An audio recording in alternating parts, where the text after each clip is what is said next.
On this episode of DC On Screen, we have word from MCU head honcho Kevin Feige on the possibility of a Marvel DC crossover film. We explain why the Suicide Squad was not necessarily a flop, and get into this Black Canary news. All after these snakes sell you their slick, lustrous oil. It's important to properly dispose of unwanted medication or sharps. MedProject offers free and convenient disposal options near you.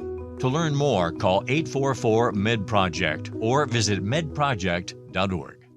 Get great savings throughout the store at Safeway. This week at Safeway, get value packs of USDA Choice Boneless Beef Tri-Tip Roast, untrimmed twin packs for $3.97 per pound with digital coupon. Plus, get whole Signature Farms turkey, 10 to 15.5 pound grade A for $8 each or 16.1 to 22 pound for $10 each. Member price with a minimum $50 purchase. Limit one per household while supplies last. Also this week at Safeway, Hass avocados are 10 for $10, member price. Visit Safeway.com or head in store for more deals. Welcome into DC On Screen episode 643. On this podcast, we share our honest opinions about the DC Comics multiverse on film and television. If it has been released, it is fair game, so beware of spoilers, and welcome to the show. I'm David C. Robertson, and this, the man who I shall assist in the installation of a needlessly complicated microwave, Jason Goss. It's going to be a long day. Maybe. Don't put that darkness on my house, Ricky Bobby. I'm just planning for the worst. I'd like to enjoy my day tomorrow. I don't necessarily want to have to just dread it outright, you know? Yeah. No, it's we'll see if it goes smoothly. We'll see. Yeah, we'll try. That's the plan. Before we get into whatever news we have, and we do have some, I would like to remind you that you can go to DCOnscreen.com to find links to our Patreon, where $5 a month gets you access to exclusive content. We have a new patron to welcome in, Alan Hughes. Thank you for your support, Alan. Yes. I did get excited just for a minute. I thought it was Adam Hughes just for a second, and then it was Alan, and I was like, oh, well, still thank you, Alan. You'll have to remind me who Adam is. He is a fantastic comic book artist. Ah, okay. Widely heralded, Gotcha. Legendary, iconic. Oh, I'm sure you're right. I just don't recognize Adam those Hughes. names. I like Alan yes. more. There's also a donation. Well, he's the one that gave us money. There you go. There's also real close to my heart, real quick. There's also a donate button on and a link to our merch store if you'd like to support us in other ways. And as always, thank you for any support you can throw our way. Now, man. So Brandon Davis of comicbook.com was talking to Kevin Feige. Uh-huh. And he asked about the James Gunn Marvel versus DC stuff that James has been talking about. And look, man, this is the closest we've ever gotten. Kevin Feige said, never say never. It's not news, but it's news. We had mentioned something similar, like after a crossover like Endgame, with all that built to, like, what's the next step? You know, where do we even go? And it was one of the things in the playbook was bringing somebody over from another universe. Mm-hmm. I'm down, man. Everybody's doing multiverse these days. Why not do it? Yeah, but you know those things where you're like, I'm not for or against it. Which I guess sounds weird. I don't mind them being completely separate and having their own playgrounds. And I'm not just desperate to see, you know, what a Superman Thor standoff would look like or something. Those aren't the things that normally keep me up at night. Well, I don't necessarily need it to be like Marvel versus DC. I just want to see the characters interact. Yeah. And also, I'm like the Professor X of comic book geeks. I want us to all peacefully coexist. Sure, absolutely. Clearly, you're the Magneto. No, I'm just a bit apathetic. I would absolutely. You're millennial Magneto. It's just like kind whatever. Or at least like a Gambit who would just rather play cards and fuck off almost. But it's like I would love to see it if it was going to happen. If it never happened, my emotions will be unperturbed. Yeah, either way, I'm probably gonna, die Nothing screaming. but upside here for me, though. I'll just put it that way. Like, I'm not. That was needlessly dark. I mean, I guess. It's also just such a grand thing. I'm not getting my hopes up about something like that yet. I need hope. I need hope, man. I need that Superman symbol. Oh, I do. All But right. I'm afraid what we're going to getting instead is like they're going to fuck around with Cavill for too long, and he's finally not going to be able to get back on the schedule, and then we're just suddenly going to have a Captain Britain movie. Yeah, maybe. I don't I don't know. I'm down. I'd watch it, but it's not my preferred use of Henry Cavill. Yeah, I'd like to see him back in the Cape. Yep. Over to the Suicide Squad. Mm-hmm. So while we were away, the Suicide Squad opened theatrically to $26.5 million at the box office. Lots of people screaming about it's a flop. Okay, well, yes, it underperformed, but Kind of? Not really. Understand they projected it at like 30 million. I mean, I was going to cut in and joke with you when you're like 26.5. I was going to people. Yeah. Look, man, all the context in the world, and I know a lot of people don't need to hear this because if you've opened Twitter, you've been just inundated with this argument over and over again. But with all that's going on, that is just not that bad a figure. But I've at the watched same this movie 3 times. I'm not going to the fucking theater to see it right now.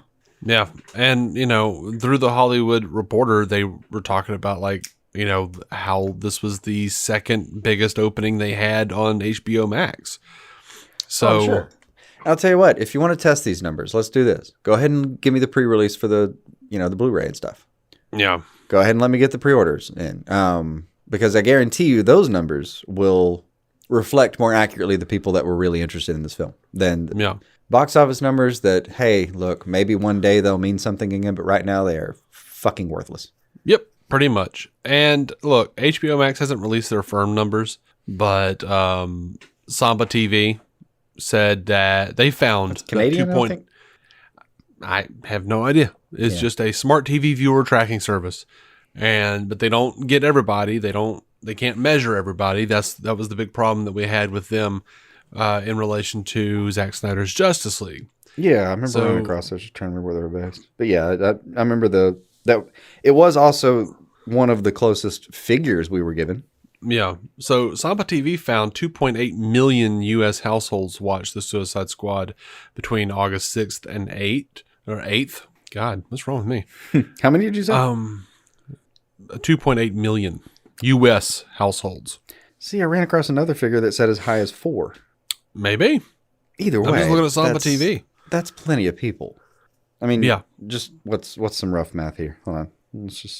Did you bother doing it on the rough math here? Well, I had rough math, and then I kind of honed it a little bit because I figured, 2.8 million, that's for households, right? So you take in 2.8 times 2 because you assume that everyone's going to go with a friend. Mm-hmm. That's 5.6 million people. The average movie ticket price domestically is $9.16. So if you just look at that, it's like 51 million. That sounds $51.2 million opening weekend. And that's with a relatively conservative average of 2. Mm-hmm. And that, I mean, shit, we're in one of the lower cost of living states in the United States, and our tickets cost way more than $9.16. They do. When I originally did it, I came out to like 121 million, but that was adding in the what they actually did in the box office and adding in the fact that our tickets are like $15-16. Yeah, I'd put it around 15 personally. I mean 12 if I want to be a little conservative on that figure too, around here. Yeah. Either way, those are not those just really aren't bad figures. Plus, add the 30 million or whatever the actual numbers were this weekend on top of that. Mm-hmm. And you have something I think a lot closer. Like I think they break 100 million easy opening weekend, no questions asked. Yeah. And then some mitigating factors. Like there are people who just wouldn't ever watch something at home because that's a thing. Like something like this. They just would only watch it in a theater. Yeah. Personally, I've expressed that I think that instinct is becoming a bit silly at this time. Yeah. But There's a whole that's a little piece of the pie chart that's just people that weren't going to see it in that format that weekend or whatever, and then a whole other chunk of people that just don't have access to HBO Max either because of financial or geographical reasons. Yep, sadly. That would otherwise like to see it. I mean, that might be another 15% between those two. 10, 15, maybe 20 if you're getting real crazy with it. And you can't compare it to Black Widow because Black Widow came out and they had, what was it, a 45, 50? What, I don't even remember. I don't even know. It's still not out on Disney Plus unless you pay the premium. Oh, yeah. It was like $30 to watch it that night, which I did, and I enjoyed it. And as much as people are wanting to be like, oh, well, Free Guy made $28 million. Yeah, well, Free Guy didn't open on anything. Like, it opened in theaters, but it didn't open on a day and date free to watch service. Yeah. Like, screw you. Like, that's not. Yeah, that's not entirely comparable. And this is another movie situation. That in a perfect world I would love to go see this weekend, along with the Marvel movie. Shang-Chi. Yeah, all I can remember was 10 right then. It's not an accurate representation of that title at all. Yeah, like I would love to see that this weekend. I'm not going to. It's just, I mean, I don't have time, but also I don't want to go to a theater right this second. Right. I already have to go to work and put enough risk in my life for the moment. I'm not adding to it. And that's fair. That's fair. It's so funny because like I have really no interest in Shang-Chi. I'll watch it eventually. But the fun thing about Shang-Chi is that I used to work with a guy and he was like in his 60s and I don't know why he knew Shang-Chi, but he would say some weird shit and he'd just look at me and go, Shang-Chi, master of Kung Fu. And I was just like he was obsessed with it. He would like always talk about weird, and I didn't ever follow Shang-Chi very much, but I was like, what are you talking about? And he's like, Shang-Chi, master of Kung Fu. He always had to throw in that part. Did you work with like Chris Farley for a moment or something? No. He was a skinny, older guy with a big mustache. It's just, that's the image I'm using to fill in the gaps for the moment is just some dude who's overly excited about the one thing and then keeps repeating the one line until it's funny. Well, no, like he had like movie posters and shit in his head. Like the way he would talk to me, like I would say something, messed up like I do. And he would just kind of glare off into the distance and say, a strange, troubled young man. And it's like and he explained it to me one day that it was like from some like drug use movie, like Reefer Madness or something. About a serial killer who did drugs or something. It might be Reefer Madness then, for sure. Yeah. And he just remembered like copy of that. He just remembered all of these like taglines from like movie posters from his youth, and he would just say shit like that. So I don't know. I kind of dug it for that reason. His name was Mike. A little bit delightful. Yeah, he was a fun guy. Anyway. Oh yeah. I can get Reefer Madness on Amazon. That's a beautiful world we live in. Sometimes, yeah. Oh, I can get it in VHS. That's interesting. So yeah, Samba TV, they said August 7th had the largest number of total viewers, first time will repeat, with 1.2 million U.S. households watching that day, while August 6th had the largest number of first-time viewers with 949,000 U.S. households watching for the first time that day. The audience skewed slightly female, younger, and towards households with Black and Hispanic viewers. So once again, the diversity showing positive things. Sorry, guys. Sorry, angry white guys who think that woke goes broke. The numbers don't meet you out, baby. It just don't be like that. It don't. Anyway. What was the other thing? I was talking to Brent from Fans Without Borders. Yeah. And Marvel Squadcast. Mm-hmm. I was talking to him. I was talking to Brent. Yeah. And from being Brent. I was talking to our buddy Pud 333. I was talking to my buddy Zaki Hassan. We were all just kind of, talking about how like Brent was talking about, the pandemic isn't the only thing with Suicide Squad. So we just started naming things that contributed to the low number. Oh, it's a good 10, 12 tangible things. Yeah, like simply pandemic. Confusion for some people. I don't know what to. I don't know what context to put this movie in. And Exactly. as someone who follows it as close as we do, I still don't completely know. So Time we came will bear that out. We came up with the pandemic because, the Delta variant started coming about, Delta Plus, everyone's kind of started pulling back again. Yeah. Day and date streaming on HBO Max, free to watch, no premium price, R rating. Some people had issues with James Gunn's tweets. Apathy after the first film. Sequel confusion, because even my sister, who digs comic books, loves these kind of properties, said, "Why are they calling it The Suicide Squad? Is that it? Is it the sequel? Is it a reboot? What is it?" Yeah, Ryan's fiance had a similar question. He was like, "I just don't." I think he said he liked the movie, but it was just like, I don't know what to exactly call it though, category wise. Like, bro, I don't either yet. And that way you can go ahead and just say marketing right out. Marketing would be an issue. I mean, the top two for there's the top two, pandemic and day and date release. And then there's everything else in a category below it. You know what I mean? Yeah. Those are substantially affecting how this went. And then, but Zachy pointed out the thing that no one else is talking about: no Will Smith, no Joker, no Batman. Yeah. Those are big red flags. I mean, it is for people that are in the know about it enough to know that that's the case. I mean, But they replaced it with other really big names. I mean, nah. Dude, I mean, Idris Elba is a fucking name. Yeah, he's a name. John Cena is apparently he's not big enough for you to remember how to pronounce his name. I don't. But he is a name. I just don't. It's Idris Elba, right? That one's for my wife, who I know just listened to the show and yelled the correct pronunciation. What is it again? I'll learn eventually. It's Idris. Idris Elba. Idris Elba. Gotcha. All right.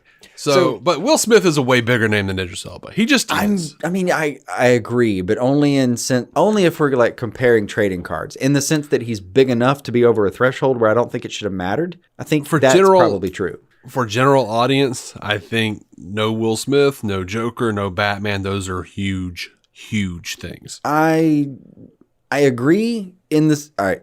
Only under the circumstance that if the general audience is, aware enough to know that's even the case, because there's an information gap with GAs. So they might have gone in thinking, when you look at the first Suicide Squad, prominently featured in those trailers, you got a couple of shots of Batman and you got a couple of shots of Joker because they wanted to be like, hey, Joker and Batman are in this shit. Yeah, absolutely. I mean, his slow laugh is over one of the early, I think it's the first trailer that he's laughing through the last 20 seconds. And by the way, I've run into a couple of people who think that Idris Elba is replacing Will Smith in a recasting situation. Oh, yeah.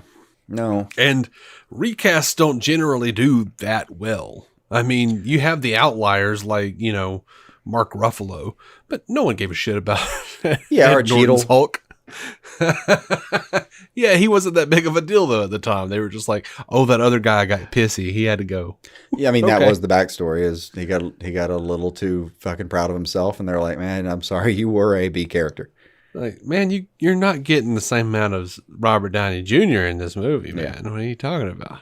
Look at his pages. All right, look at yours. Yes. Why do you think those cost the same? Stop pointing to Hustle and Flow. We get it, but no. Which was a great fucking movie. Don't get me wrong. And I hear Empire's fantastic. I've heard it. I don't know. I've also heard that dude's freaking insane on a personal level. Yeah, I've heard he's got some issues. And don't get me wrong, I don't mean actually has mental disorders. I mean the other kind. If he actually had mental disorders, I would never say that about him. He may. I've just never heard that's the issue. What I've heard instead is the dude's he thinks he's going to rewrite math. I think I may be remembering this wrong. He was deeply suspicious of the number 1. If I remember this can we correctly. revisit the idea that he might actually just be mentally challenged this? Look, he might, but to me, there's when I say insane, I mean dude's deeply ignorant or something like that. If someone actually told me tomorrow that no, legitimately he has this, and this disorder, cool. I'm taking that word off the table. And also my opinion of him is going to change as well. I'm not even sure all that's right. I should revisit that morally at some point, but that's how I think right now. Okay. Well, I mean, you look, man. This is a process. You know, I don't know. I guess somebody can tell us if we're wrong or assholes or something. More than welcome to. I'll probably agree with you. Yeah, I'll probably agree that Jason's an asshole. Yeah. But I can change. Now we got that going. Uh-huh. We've changed plenty since this podcast started, as people want to point out. Mm-hmm. Moving away from box office, i.e. things that aren't actually a thing anymore. Right. Back to the real world. Apparently, Warner Brothers asked James Gunn to make the Suicide Squad a PG-13 movie. He says, I wrote the script the whole time thinking they would let me make it R. I mean, they asked, can you make this PG-13? I said, no. I said, you can. Fuck no. He said, I said, you can make it and take it with somebody else, and they can direct it, and you can do a PG-13. But if I'm going to direct it, I want it to be R. They were like, okay, that's worth the trade-off for us. No, I like that. And I hope he's right. He's told a couple stories about, like, he's done there's a hard line to do, right? If you're him, he's got a couple little anecdotes like that where he's kind of stood up for himself. Right. You know, told the studio that, you know, this is how I really think it should be, or this is how it's going to be. Mm-hmm. But he's also told some other stories about how they've been super supportive and helpful and yeah, all that. So I would like to think that somewhere in there is a version of the truth. Well, look at this. He says, I get notes from Marvel and I get notes from DC. But no, they always said you can take these or leave these. You can do whatever you want with these. If you want to take these notes, you can take them. If you don't want to take these notes, you don't have to. I've never gotten anything beyond that ever. So it's like they gave notes. Marvel gives more than DC does to me, but they're the same attitude of like, take what you want and leave the rest. I take a lot of them. There's a lot of good ideas in there. Even if I don't take them, one of the main things I do is I try them, especially while I'm editing. I try them out to see if they work. Oh, I mean, that's entirely reasonable to me. Like, first of all, these are the people that actually have control over this, and listening to them is probably a good idea diplomatically, right? Yeah. But second, doing it in editing where it costs less. Good call. Gunn was talking to Variety, and he says there was an alternate ending. There was a change. The original ending that he pitched. Everyone lives. No. More people. Everyone died. He says one main character died and one main character did not die. And the main character who died was Ratcatcher 2. Oh. She was so sweet. I just felt it was too dark. Not that we don't love Polka Dot Man. We do. I just couldn't kill Ratcatcher 2. So I relented. I agree. I mean, I do. I mean, she's such a pure soul. Plus, killing Polka Dot Man is like the end of his arc. That's what he wanted. I mean, yeah, he kind of. I didn't expect him to make it. He's never going to be as happy as he was in that moment, right then. Anyway. Yeah, no, that was it. That was peak for him. I mean, I really do. I wouldn't mind seeing him again. And you know, I think I was talking to Ryan about this. He's theoretically a multidimensional, character. Mm-hmm. Like literally a multidimensional character. So right.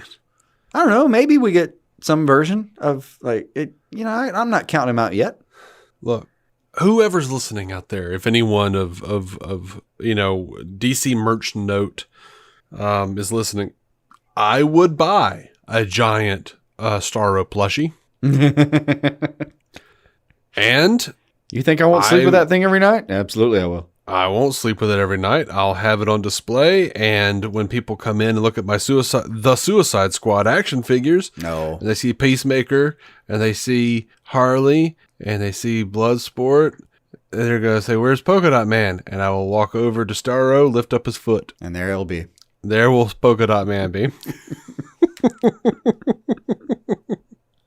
Okay, if you do this, buy 2 Polka Dot Men. You can have one for display, and that's cool. What we're going to do with the other one is I'm going to put it in a nice thin metal cylinder and then melt it. We're going to make a little puddle of Polka Dot Man, and we're going to put him under the star. No, I can't. I couldn't do that. Not even if I had 2 of them. Not even with the spare, just for that? No, sir. Can't do it. I'll find you a used one. Yeah, you try that. I'll go buy one and melt it down and just hand it to you. Like, it's done. It's just done. It's over. You don't have to do it. Okay. So, speaking of ways things could have gone, Gunn says in an interview with Script Apart, says, there was a time when I thought the Suicide Squad would fight Superman. Oh, I saw that. At the time, there were a lot of questions like, who is Superman in the DCEU? Is this movie outside the DCEU? I just didn't want to deal with it all that much. I don't blame you. So, I don't want to deal with it all that much. He says, I have, the vague idea from Suicide Squad versus Superman let's do the other thing. He says they would have had to catch Superman for some reason. It's gotten out of hand, or he's being controlled by someone, and then this group of lousy supervillains has to face the most powerful hero in the world. But, obviously he sketched out this other Starro idea and was like, yeah, let's just do that. I don't want to deal with who's Superman. I don't blame you. It's also like, that's the game. Literally. That's the upcoming game. Well, it sounds like that's like not at all anything he would have had to decide. Like, he would have just been like, this is DCU and I want Henry Cavill, and they would have been like, yes, sir. Thank you, sir. We'll contact him immediately, sir. I don't know. That it sounded, I mean, I get it. I wouldn't probably want to get into that if I were him either. But that one, if anything, might have been one of the ones where the studio was like, man, that one's a solid no. I don't know if I can do that one for you. Well, why? Because if we bring him in for a hot second, oh, dear God. And he's evil. Oh, fuck. That would, I mean, God, I can hear Jeff Johns from here just gnashing his teeth. I'll let him gnash. I agree, but we'll call him Nash Bridges. Yeah, like the optics of that would be hard to do because of how many complaints were, it's never smiles Superman. And granted, that's a little subgroup of people that I don't think have really actually ever watched the movie in some cases. Oh yeah, he smiles plenty. He smiles plenty. And then, I mean, even in Man of Steel, dude's, I know what his teeth look like. God, come here, are you kidding me? And then there's this other subset of problems where, like, if you did bring him in and it got momentum, well, now he's got all this leverage that he doesn't have right now. And I don't know. All I'm saying is there's a part of me that understands why they would really not want to do it. Mm-hmm. So, a fan asked James Gunn on Instagram if there was any new developments other than Peacemaker, and he said maybe with a number of grinning / awkward / shrugging emojis. So, DC and Warner Brothers seem pretty pleased with what the Suicide Squad has done. They're just kind of, yay, James. Yeah, and I think they know internally that the numbers were pretty responsive. And for all the bullshit that it got, Bloodsport putting Superman in the ICU, that's what made Idris Elba sign on. Really? Yeah, they were asking him, like, what would be next for him. He says, well, it wouldn't be next. It would be what came before. I want to fight Superman. I would be really interested to see why he went to jail. Why did he shoot Superman? I would love to see that narrative come alive. Yeah. I didn't know what character I was playing, but I knew the type of character and I knew the position he played within the storyline. So that's all I needed to understand, and I signed on. But I did know that he was the first guy to put Superman in the hospital because he shot Superman, and that's why he's in jail. That was very intriguing and also became a little bit of a motivation in some of my scenes and my character development. So, like, that was, like, the primary thing that he knew, that he was like, yes, let's do that. Yeah. Oh, that's the movie he wants to see. Yeah, that's a badass move there. I get it. By the way, I cannot for the life of me remember the name Bloodsport. I have said it 3 times accurately on this show because I was looking at it. Mm-hmm. Whenever I've been talking about it with anybody, it's like I call him Death Strike, I call him Death Blow, I call him Death Sport. The other day I called him Bloodspot, which, by the way, sounds like the villain in a freaking panty liner commercial. A little bit. Little bit. Like, I cannot remember that name. Oh my Lord. But hold on now. I've gotten that right every time. Your wife's not mad at you too? What do you mean? Not as much? No. I mean, I can't get his real life name right, but I've always called him Bloodsport. That's true. As long as he's got a mask on, me and him are good. But it's a weird name, you know. Kind of not. I mean, it's a pretty badass name in my opinion. It's a cool name. It's a nonsensical but, you know, one. Like, what the fuck does that even mean unless you're fighting in a cage for money to the death?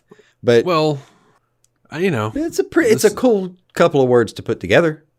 I mean, I think it's an actual name, man. I mean, I think it's an actual word. Like Bloodsport? I think so. Yeah, and I mean, it's Isn't it? literally like, in my memory of the word, it's like I said, cage fighting for money to the death. There was a whole series of movies back in the 80s. Oh, okay. So that's also what I'm saying, is my knowledge of the word comes from those fucking B movies. I think Jean-Claude Van Damme might have been involved. See, I just looked up Bloodsport in the dictionary, and it says a sport involving the shedding of blood, especially the hunting or killing of animals, which is what I was thinking, like cockfighting. That's probably more bullfighting, historically fox accurate than what I was thinking. Yeah. I should not base any part of my lexicon on Jean-Claude Van Damme. And that was a mistake. You know, I don't generally base any part of mine on any kind of sports, which is probably why I'm having trouble remembering the name. Possibly. And why you have trouble following my analogies sometimes.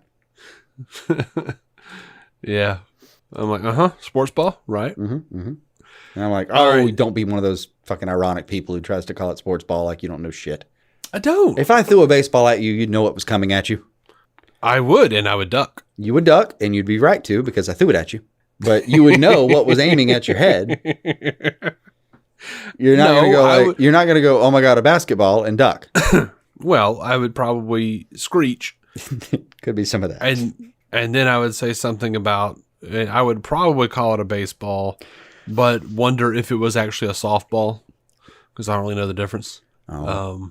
I know it wouldn't be a football. Oh, sweetie. Yeah. Sweetie.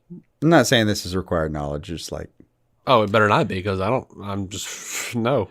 No, I did have sports in my life as a kid, so all this is I know a little bit bigger, secondhand right? to me. One is bigger. Is the softball bigger? Softball's bigger. You got it. And Okay. The secret, neither is soft. Right. Yeah. They both hurt like hell when they hit you in the head. I can vouch for that. Yeah, that's right. I mean, I did know that about you, but yes. Question. Yeah. Unrelated to sports. Thank God. I know. I just can't imagine your joy at that moment. With the Suicide Squad as it is, and the the news cycle around it, given the numbers that it's gotten and the interpretation of all that, you know what I mean? Mm-hmm. There are other big franchises that are coming out in the same format. So my question is, do you think Matrix 4 or John Wick 4 would have the same backlash if they'd gotten 28 or whatever it is million this weekend or first weekend? Look, same circumstances. Delta variant on the rise. All that. Literally, if they'd just come out this week instead. Or, you know what I mean? It just depends on who's saying it. Like, I think it's DC, so it's getting more shit. But there are those who would be like, it's Warner Brothers, so screw them. There are those people.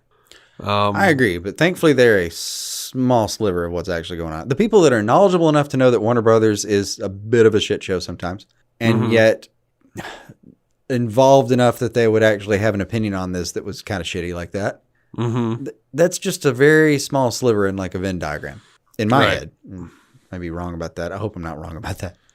I think the biggest sliver is people who just don't give a shit either way, and they'll watch it if somebody tells them to. Dude, if Warner Brothers If sold one of their the friends entire says, "Hey, that's DC pretty good," franchise they'll do it. right now to Disney, I mean, first of all, I might think that would possibly be a good thing. But second, I'm just not ruling it out. Compared to what we have now, I'm just not ruling it out. I'll hear them out. That's all I'm saying. Do you think I wouldn't, like, when the Warner Brothers logo with the Matrix letters showed up in the first few seconds of Matrix 4, do you think I would give a half a fuck? It wouldn't even round up to a whole fuck. Like, there's no way. I would just, okay, Warner Brothers made this movie. Well, Let's I mean, I move guess on. we'll see in what, You're December? playing that.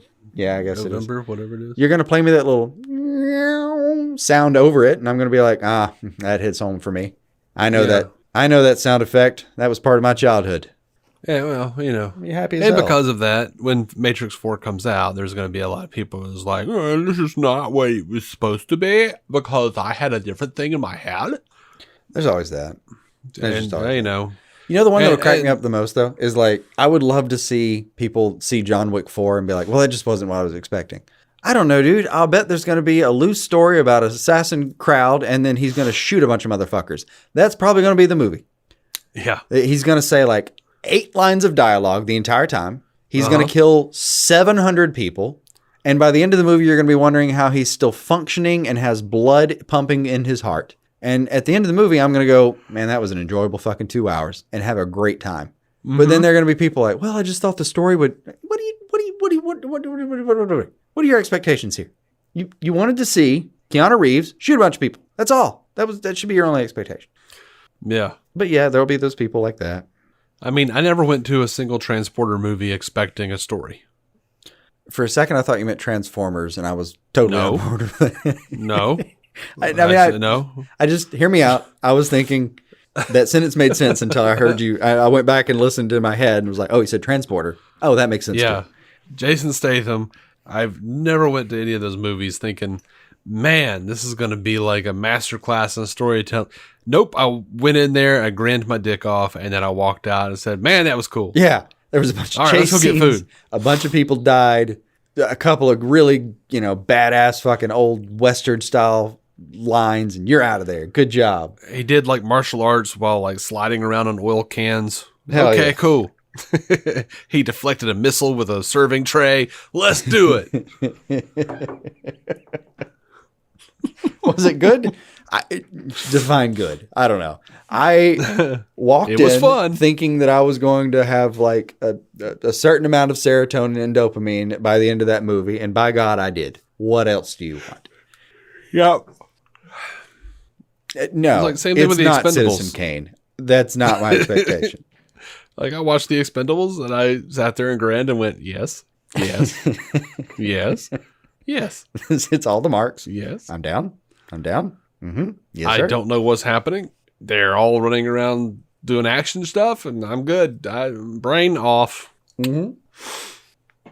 All right. So, not a lot of the Batman news to talk about, but the DC Comics is actually collecting a set. They're putting out a box set, the Batman box set, and it includes softcover editions of the 3 books that Matt Reeves named as inspirations for the new movie specifically. First, The Long Halloween by Jeff Loeb and Tim Sale. Second, Batman Ego and Other Tales by Darwin Cook. Fantastic. Both of those. Mm-hmm. And of course, Frank Miller and David Mazzucchelli's Batman Year One. And they are housed in a slipcase box with art by Jim Lee. It's the red and black Batman poster art that premiered at Fandom 2020. And it will retail for $63. It'll go on sale March 1st, 2022, just a few days before the March 4th release of The Batman. So, I don't know. I thought that was cool. And I thought I'd mention it because, let's pimp the comics for a second. Yeah. No, there's a lot of people that would be interested in something like that. I mean, what was the first book again? Batman The Long Halloween. Okay. So, I mean, I'm not going to because I already own all those. Yes, me too. And one of the few things that has saved me financially is not having to have sets of things like that, even though I lust for them as well. But I can turn that button off in my head. I'm not particularly lusting after this. Because I do have all of them and I've got that poster on a shirt, so I'm good. I get it, but I mean, like for instance, that's what did you say it was? 43, 34, 40, 43? $63. That $63 Scott just doesn't have anymore. We know that. Maybe. I'm giving it at least a 75% chance. And he's talking about Scott of DC Film Squadcast, by the way. Correct. Thank you for the footnote. I mean, look, we've got new listeners sometimes. I just thought that's true. No, I should add citations at times. I agree. We've been doing this for 6 years, guys, and we know lots of podcasters. Yes, we have met a number of people, and one of our favorites is Scott, who lives in town with us. And weirdly, it's just such a weird geographical thing. We reference him a lot. Yeah, and my point is like I don't necessarily need to have that. One of the things I'm excited about is that officially putting that out. Mm-hmm.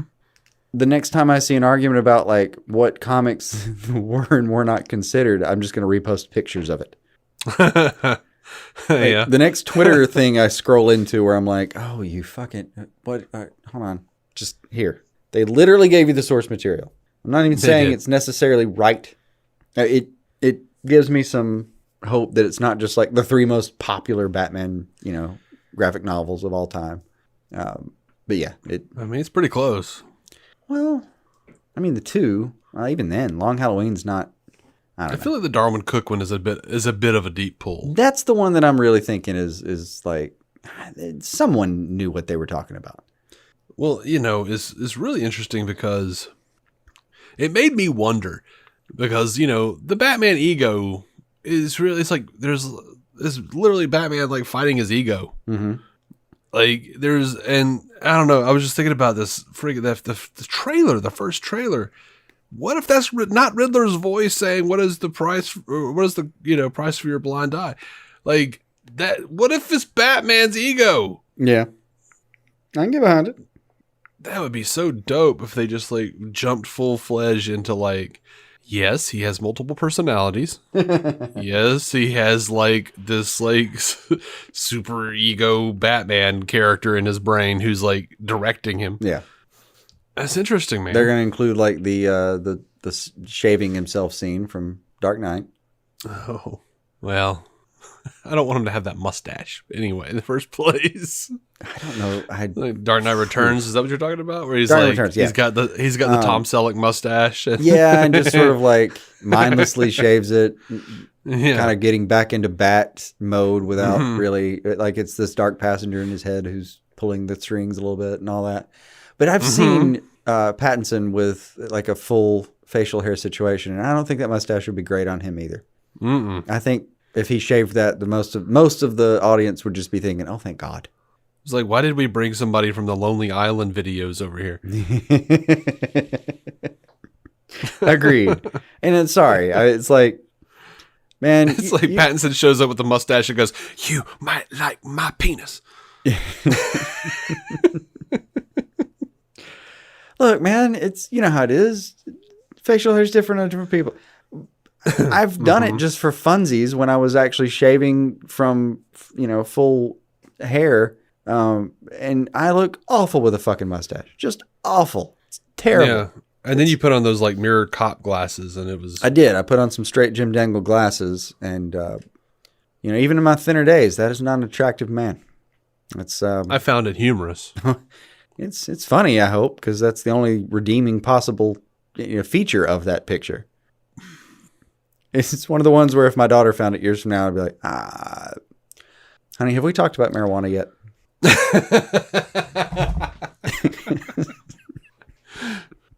It will make you make some decisions. Oh man, I had a mustache for a video that I never actually wound up making, but for about a week I had a mustache. It was just awful, and I took some pictures. One of me picking my teeth with a knife. That sounds good. And my sister Brittany posted a picture of me with a mustache, and on Facebook it said, "This is my brother with a mustache. He claims it's quote unquote for a video." Asshole. That's brutal. Because now you have to finish it to prove her wrong. No, it'll never be finished. I wound up shaving it, and I was like, I can't. No. I just can't do this anymore. I get it. All right, well, we have a lot more show left, including how Michael Keaton felt putting the cape and cowl back on, the classic JSA member joining Black Adam, the surprising inspiration behind Aquaman The Lost Kingdom, and oh yeah, that bangin' Journey Smollett Black Canary news. Stay with us through this mystery ad. Get great savings throughout the store at Safeway. This week at Safeway, get value packs of USDA Choice Boneless Beef Tri-Tip Roast, untrimmed twin packs for $3.97 per pound with digital coupon. Plus, get whole Signature Farms turkey, 10 to 15.5 pound grade A for $8 each or 16.1 to 22 pound for $10 each. Member price with a minimum $50 purchase. Limit one per household while supplies last. Also this week at Safeway, Hass avocados are 10 for $10, member price. Visit Safeway.com or head in store for more deals.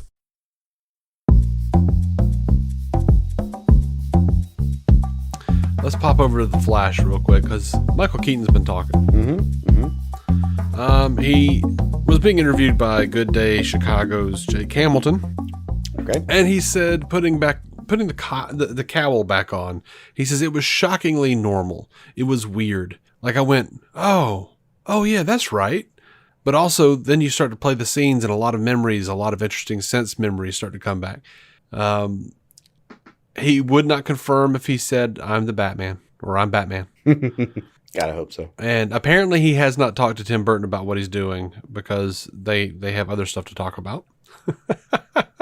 He compared the Flash to Multiplicity. He says, I just did the Flash and there's a similarity in how I don't want to give away too much, but how he has to play against himself and with himself. And we were talking about the difficulty of making Multiplicity and the challenge of it. So he said that. It was a funny movie. I need to rewatch it. I've never rewatched it. It was like a VHS rental when I was 9 or some shit. But Me too. Thought it was funny when it happened. Yep. So he was talking to the Hollywood. That's all. All I really remember is the mentally challenged version of himself saying, "She touched my peppy." There was that version. I think that was the same one that was shaving his tongue. Okay. So he was talking to the Hollywood Reporter, and he says, frankly, in the back of my head, I've always thought, I bet I could go back and nail that motherfucker. He's talking about the Batman, not the Flash. And he said he loved the script. He loved the script that Christina Hodson wrote, and he says, I thought, well, now that they're asking me, let me see if I can pull that off. He said, I had to read it more than 3 times to go, wait, how does this work? That interests me. Yeah. And he's talking about the multiverse storyline. He says, they had to explain that to me several times. By the way, I'm not being arrogant. I hope about this. I don't say it like, I'm too groovy. I'm stupid. There's a lot of things I don't know about. And so I don't know. I just kind of figured it out, but this was different. What's really interesting is how much more I got Batman when I went back and did him. I get this on a whole other level now. I totally respect it. I respect what people are trying to make. I never looked at it, oh, this is just a silly thing. It was not a silly thing when I did Batman, but it has become a giant thing culturally. It's iconic. So I have even more respect for it because what do I know? This is a big deal in the world to people. You've got to honor that and be respectful of that. Even I go, Jesus, this is huge. Yeah, good man. He's not wrong. We care very much about this. Have you seen the trailers for this new thing he's in where he's, what is it, the protege or something? Where he's basically just Michael Keaton being John Wick. It's I saw like 2 seconds of that on a feed somewhere and kept scrolling. I want to say it reminded me of like The Hitman's Bodyguard when I saw just a couple seconds. Huh. Another movie that like it's probably worth a couple of mindless hours, you know? Oh yeah, no, I just, sure, I'll watch Nobody with Michael Keaton. Yeah, sure. Sure. You gotta wonder if like his Birdman experience gave him a little bit of extra insight into this. Sure, I think it did, yeah. Also, look, he was a very talented actor when he took the role, and I'm sure he grew into his craft in the time. Of course, he's gotten some new insight and some new ideas. Of course. Mm-hmm. Like, the man's good at his job. I have no doubt he's got a fuller, better understanding of how he wants to play this, and it'll probably fucking blow us away, for being honest. Yeah. I'm excited to see him again. No, I'm deeply excited. I'm deeply excited for you. Just part of me just knows how much you always wanted to see something like this. Uh-huh. It just makes me very happy that you get this. It really does. Yep. Thank you, man. It's good stuff. So Black Adam reportedly is going to be featuring the original Adam, according to a report from The Direct, which, is a little iffy. Let's be honest. Mm-hmm. But this does make sense. The version of the character appearing is Al Pratt and will act as an uncle figure to Noah Centinio's Atom Smasher. So that all tracks. That makes sense. And, we're talking about JSA here. Al Pratt. Absolutely. Let's do it. Okay. Yeah. This was just fun. James Wan revealed his inspiration for Aquaman 2. Apparently, it is inspired by the campy 1960s Italian horror film Planet of the Vampires. Wow. Now, this movie was released in 1965, pulpy science fiction horror film that follows the crew members of two spaceships that crash land on an unexplored planet. And then things, of course, turn horrific when the disembodied inhabitants of said planet possess the bodies of the crew killed in the crash, reanimating their corpses to kill the survivors. So, Lost Kingdom, is it going to be the Planet of the Vampires? I'm interested. I want to know where this is going. It's got to be a little bit trench related, right? Maybe. I mean, it's the Lost Kingdom, not the Kingdom of the Trench. So I know, but it just, when you say like Planet of the Vampires, the image I get is those fuckers. Me too, but yeah, it doesn't have they to. weren't the Lost Kingdom. No, I know it doesn't have to go there at all. It's just drawing from the first movie where I went with it. But, yeah. Oh, I might try to add that to my my day at some point. Planet of the Vampires. I'm actually just gonna write that down. I'm also just I love classic monsters deeply.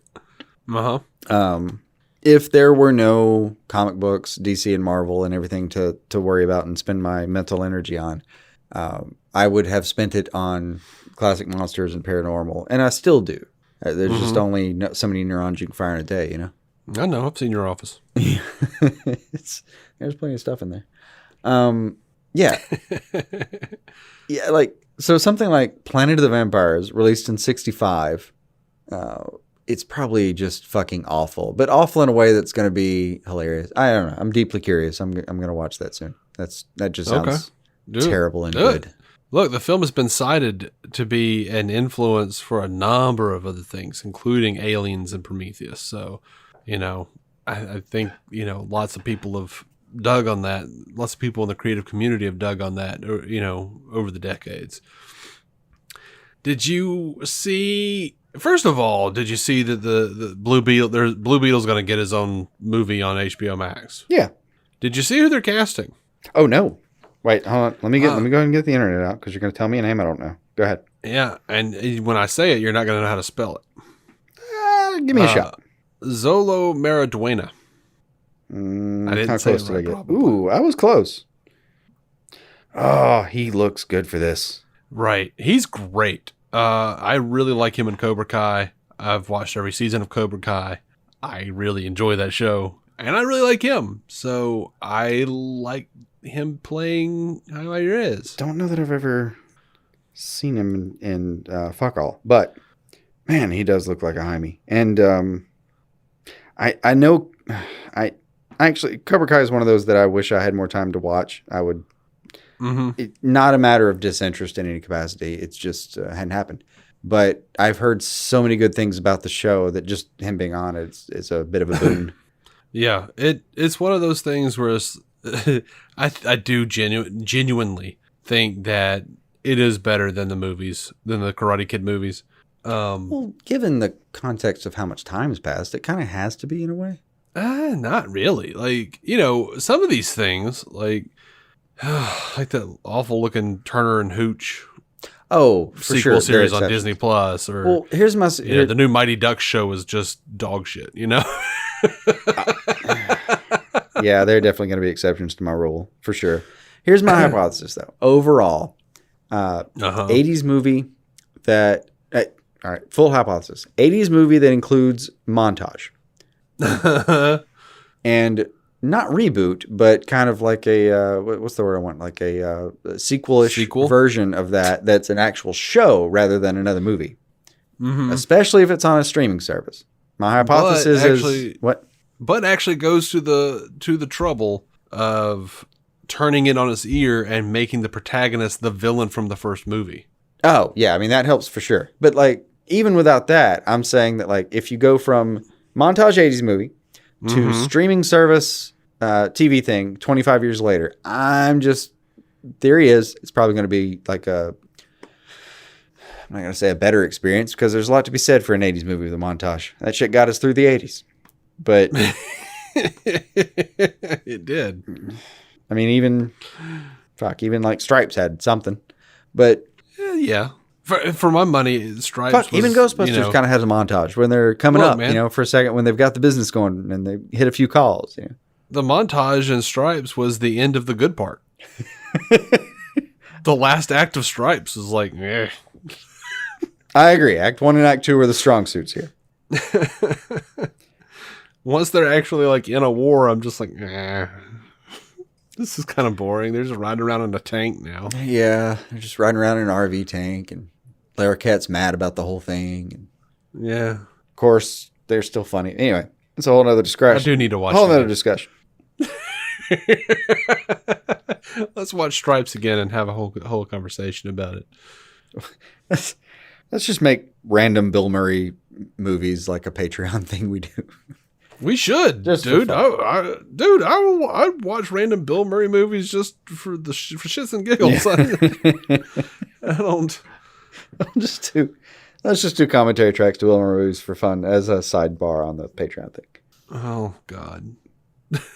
Look, man, we've done it. I don't know how many hours we've spent, me and you, just watching a Bill Murray movie, laughing our dicks off. That's right. We'll go for it. As much as our dicks get knocked in the dirt, as much as we laugh our dicks off, I don't. Yeah, we're superhuman. I think. Yeah. Resilient. Dicks keep growing. Our dicks keep growing back. Very resilient dicks. Resilient metaphorical dicks. We're the lizard dick brothers. Right.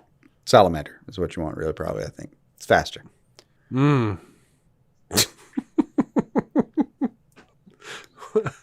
Anyway, I loathe the fact that it's faster is somehow the end of that little interchange.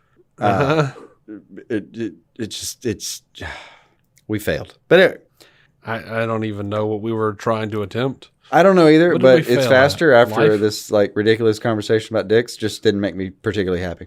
I don't know why. Are you done talking about Cobra Kai and why it's good, even though you haven't seen it? Probably. I'm just saying I trust that it is. I've heard from people that have, yourself included, that it was solid, and I believe you. Mm-hmm. Now this is the thing that I'm the most excited about. All right, and it's in development, so we don't know if it's absolutely going to happen, but. Misha Green, showrunner from Lovecraft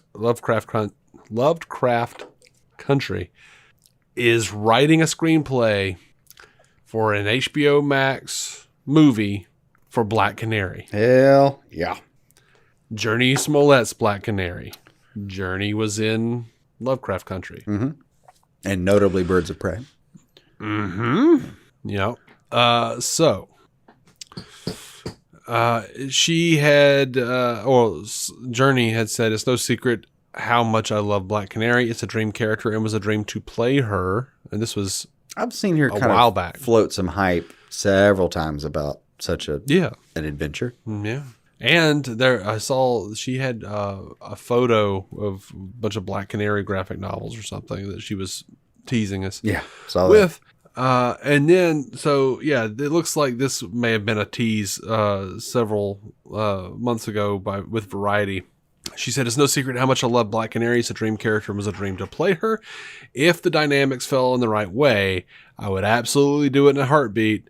And Lord knows, because they were asking about Misha, I follow Misha wherever she leads me. And then Misha Green said, I mean, you can't help but imagine it a little bit. Like, what would I do with a Black Canary show? It'd be exciting. I know that.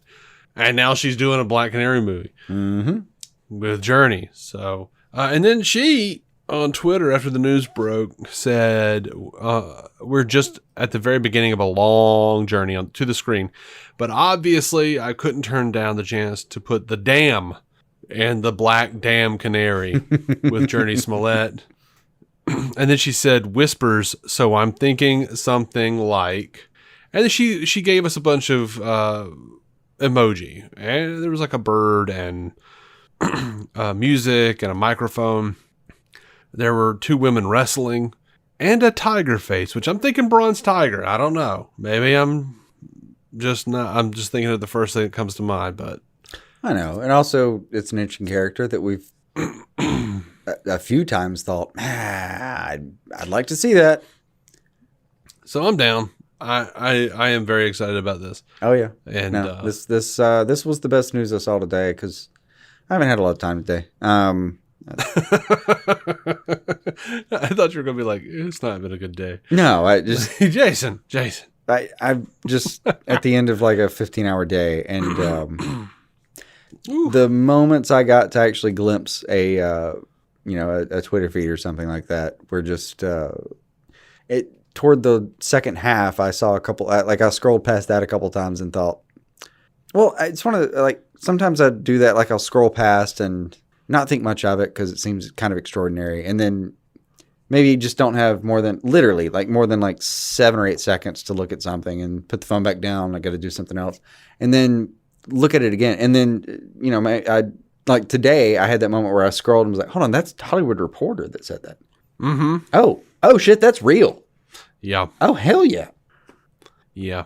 Yeah, she was absolute fire as that character. And I kind of deeply hope that part of me hopes the title is substantially long, just for funsies. But I wouldn't mind. Like, I wouldn't mind if Huntress got one after her. Like, fucking cycle them out. A lot of people pointed out that it's it's HBO Max movie. If that is the case, same universe, we're gonna have a Batgirl. I love that they're just doing you know what, we're just gonna announce these as HBO Max movies and just not even deal with the theater. Oh fuck yes!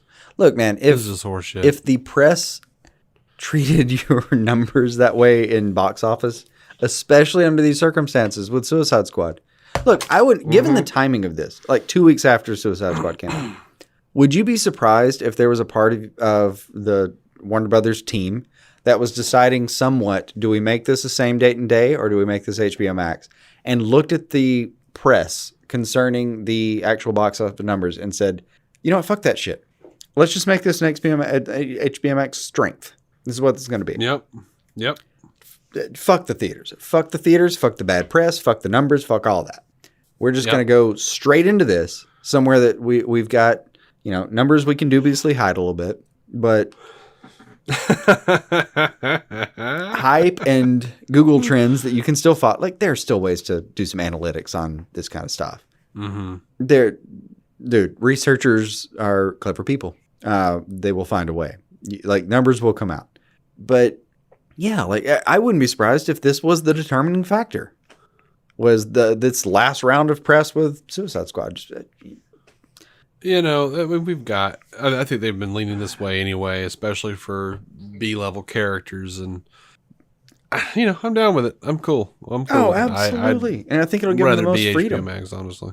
And you know what? You're going to miss some stuff from time to time. Like, well, the same way they kind of missed with Joker. Like, they effectively just pawned away a certain portion of the profit of that film to not have taken the risk to make it. And, that thing topped $1 billion in a heartbeat. But something like that, I could see them saying, you know what? It's a story by itself. Let's just make that an HBO Max thing.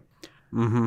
I mean, I would probably make that decision if I was them, and if I were them. Anyway, but you're going to miss every once in a while. Like, maybe the Batgirl movie would have made $1 billion.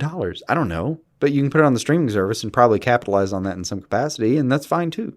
Yeah. I think they're pushing this. What they're saying is these are B-level characters. We're going to put them on HBO Max because you can't have everything out in the theater at once. What I'm hearing is we're trying to normalize HBO Max as our movie outlet platform because theaters are going away. I mean, that's my interpretation as well.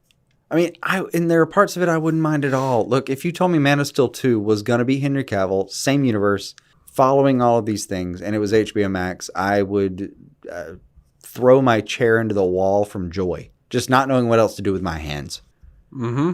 And besides, it makes it a lot easier. It makes it a lot easier to say, well, we always envisioned this as an HBO Max original.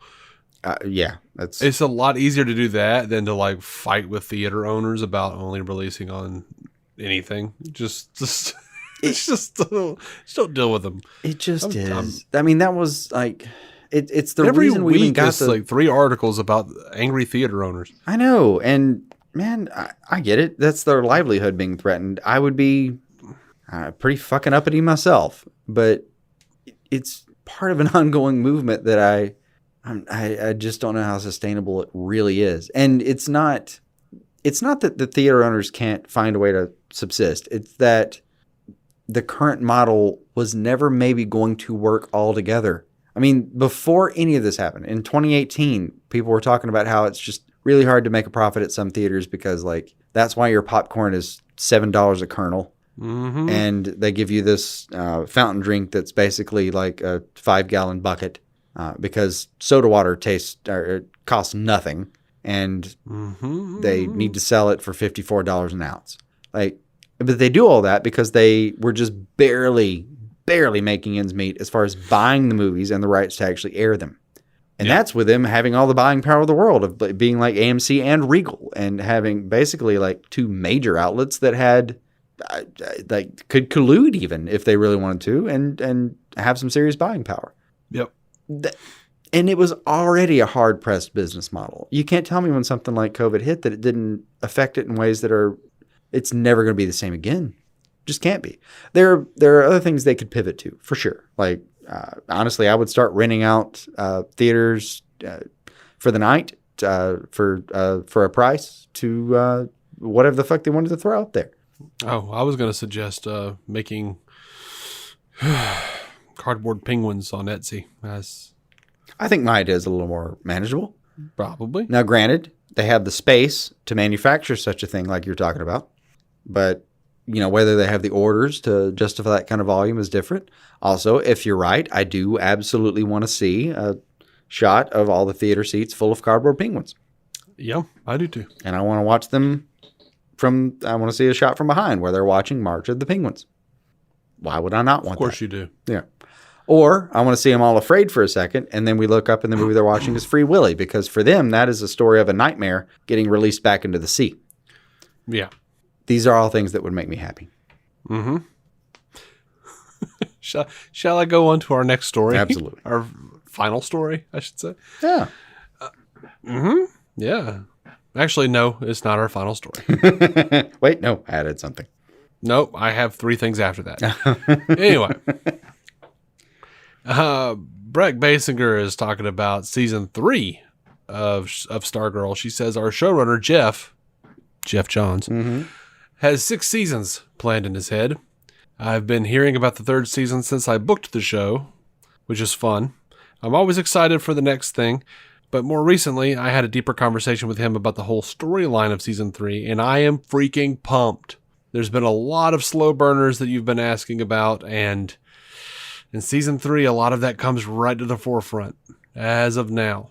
Obviously, those things are always subject to change, but I think there'll be a lot of payoff in season 3. I like it.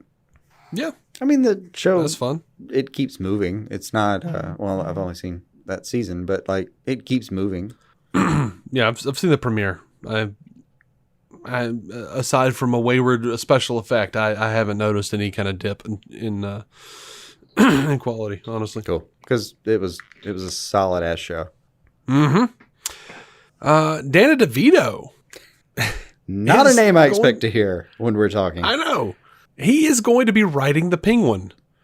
I just start from scratch. What? Okay.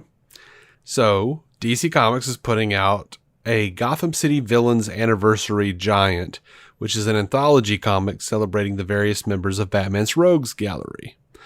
And Danny DeVito is writing a story about Penguin for it. It is his debut as a comic book writer. I mean, goddamn, I'm there for it. That sounds fantastic. Right? According to the official solicitation, DeVito's story in the Gotham City Villains Anniversary Giant will be drawn by Dan Mora, which also... I know that name. Huzzah. Yep. Fantastic. And will serve as an anniversary celebration for the Penguin, who first appeared in Detective Comics 58 in December of 1941. That's beautiful. Do you want me to order a second copy? Would you? Yeah, absolutely. Remind me. Thank you, buddy. Tomorrow, if you would. But thank you. Absolutely. All right, so just to let you know, the Superman the Animated Series Blu-ray is available for pre-order. It is 54 episodes, and they have all been remastered from the original 35mm sources, with a focus on, quote, color correction, dirt, and scratch cleanup, and adding a grain reduction pass to create a pristine picture. The series will be presented in its original 4:3 aspect ratio, and the audio was transferred from the original masters. So that's there. It looks like it's going to be about $70. You can also just watch it on HBO Max for free right now, because you can watch all that in HD in HD on HBO Max right now. Mm-hmm. But not that I'm trying to steer you away from physical or anything. I'm just saying. I mean, I can happily be steered away from physical on that. Right. All right, well, that's it. That's all I've got. I don't think I'll be able to see the HD over, the tears of Bizarro making that sacrifice. Dude, I was just telling Bethany about that. It's a very emotional moment.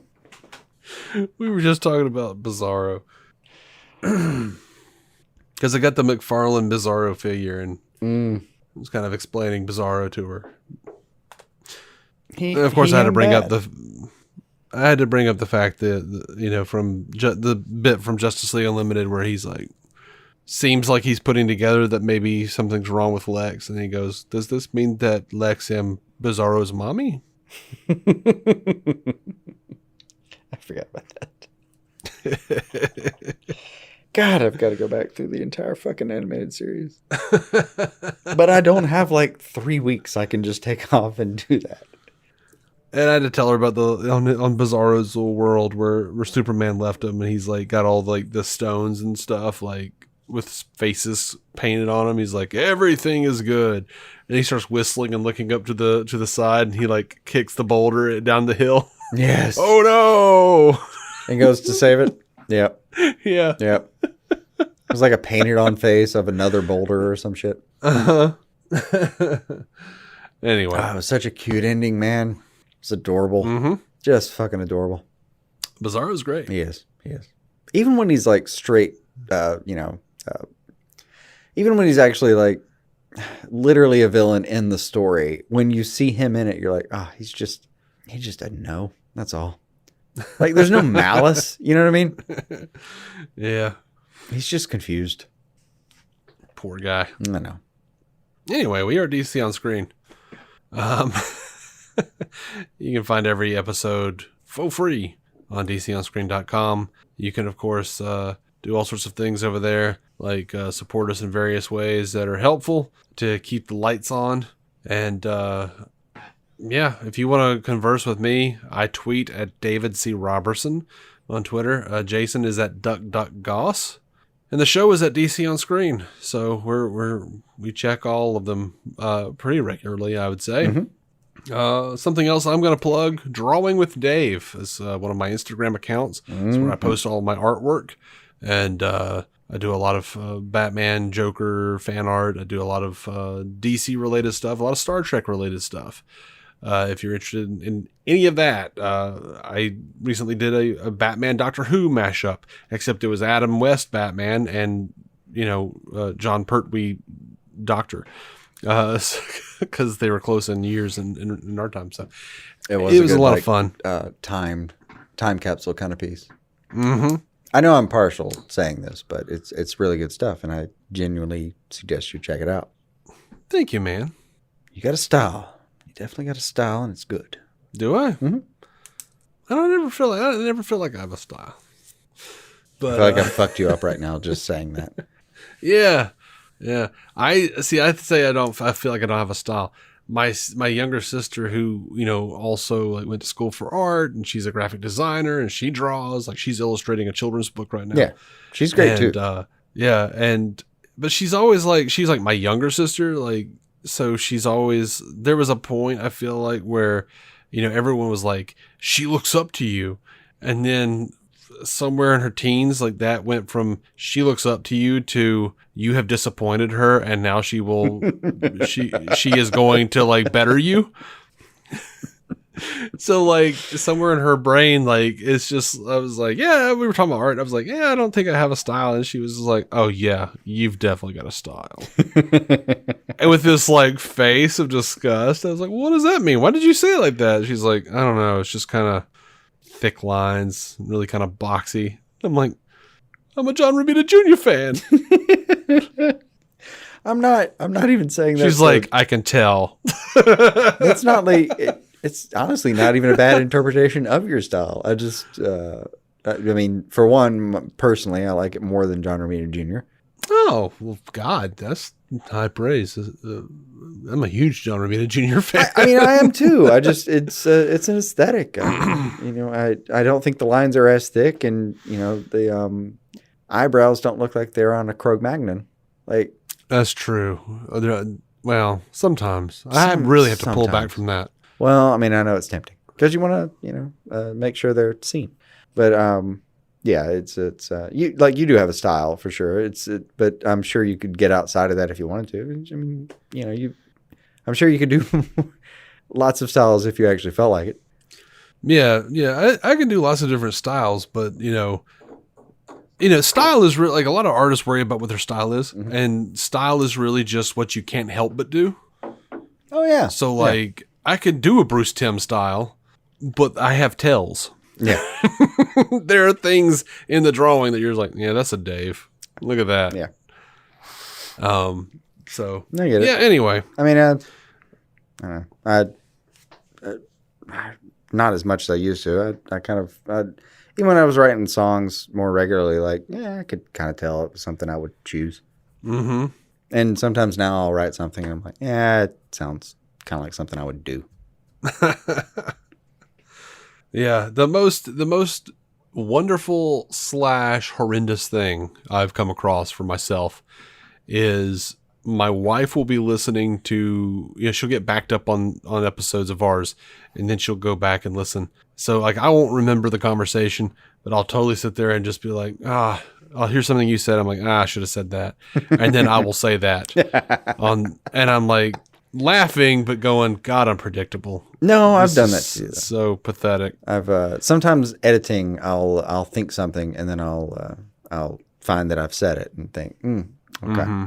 Well, at least I have a brand in a way. Yeah, that's a way to put it. And you and I have had many conversations where, like, we've had this conversation, and over and over again, my question is like, well, did it have the same opinion? And so far I'm batting 1,000. Like, I don't change my opinion, but my memory may not, connect the two things. Right. And I consider that a sign that my brain is still roughly intact.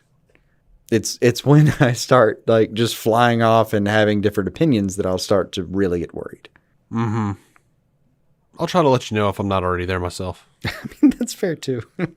But definitely, if you catch me doing it, let me know. Like, well, half of the purpose for this podcast for me was just, trying to make sure that we keep up with each other and, keep each other grounded. Yeah, no, I mean, it's basically like, if something really happens to my brain, I can tell someone to review thousands of hours worth of audio and see where it went wrong. Mm-hmm. That's right. So look, and I have to pay probably hundreds of thousands for the time per hour for that service, but honestly, that's a good point. It would probably cost less to just kill myself at that point. But we'll get over that cost benefit analysis when we get there. Yeah, I mean, I could just die mysteriously and leave a life insurance policy, or I could spend our entire life savings trying to figure out what's wrong with me. Sometimes you got to do the math. That's all I'm saying. Yeah. So if I ever just come over, knock on the door, and you open it, and I go, "So, Hunter S. Thompson," you'll know. Yeah, and I'll be like, "All right, cool. It's time." Apparently I set this in motion. Just let me put it on a good record. Is that? And you'll be like, "No, you said that would be the case." And I'm like, okay, cool. I've already made arrangements for the family to be out of the house. Oh, damn, you're cold, Dave. I know. Yeah, I'm gonna. This is why you chose me for this assignment. I'm gonna play I'm the Walrus, and somewhere in the coda, just go ahead and make it happen. Oh no, this is what you're gonna have to do. I'm leaving too. You're not getting an assisted suicide from me. I thought I'd made a better Good deal. Lord, no. Are we not friends, sir? We are. Don't. This is what they do for each other. No, it's not. It most certainly Standard is not. friendship. Standard friendship rules. We'll kill the other on request. What's sad is I'm avoid coming over to suicide. your house tomorrow, so I'll just, as soon as you open the door, I'll be like, Hunter S. Thompson. And you're like, I really hope "No!" you do, and I hope I don't remember what the fuck we were talking about. That's That is my great. Like, I encourage you, please do that. And I hope for a second, I'm like, what the fuck? Oh, God damn it. Well, I'm telling you now so that I can enjoy your reaction of knowing what the joke Yeah. is.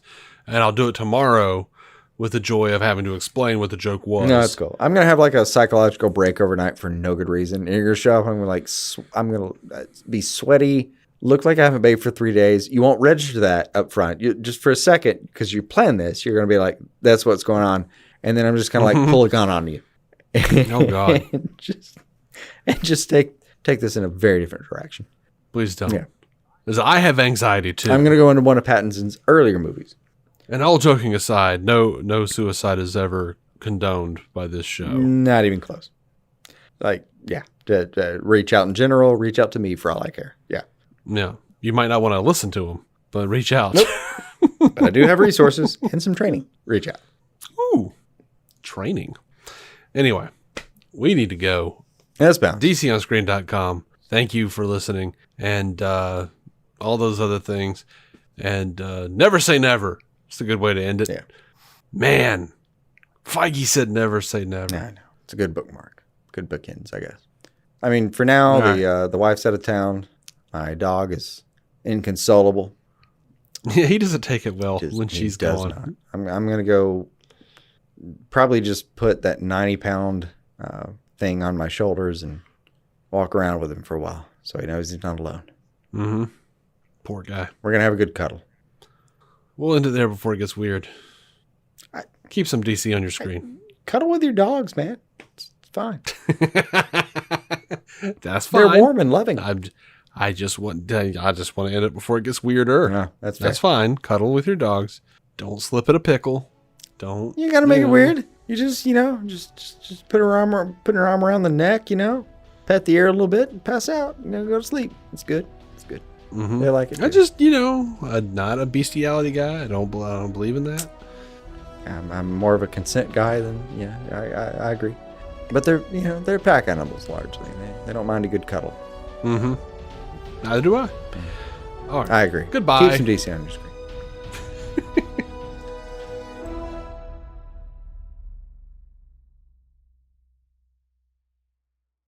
Our intro music is by Jason Goss and Michael Shackelford. Michael's band, Galactic Engineers of Magnetic Sounds, or GEMS, can be found on SoundCloud and Bandcamp. Visit DCOnscreen.com to find our Patreon, merch, contact information, and every episode of the show for free, including crossovers we've done with other podcasts. DC On Screen is a maladjusted production. For more from me and Jason, including sketch comedy, vlogs, parodies, and our improvised web series Hey Guy, visit maladjusted.tv.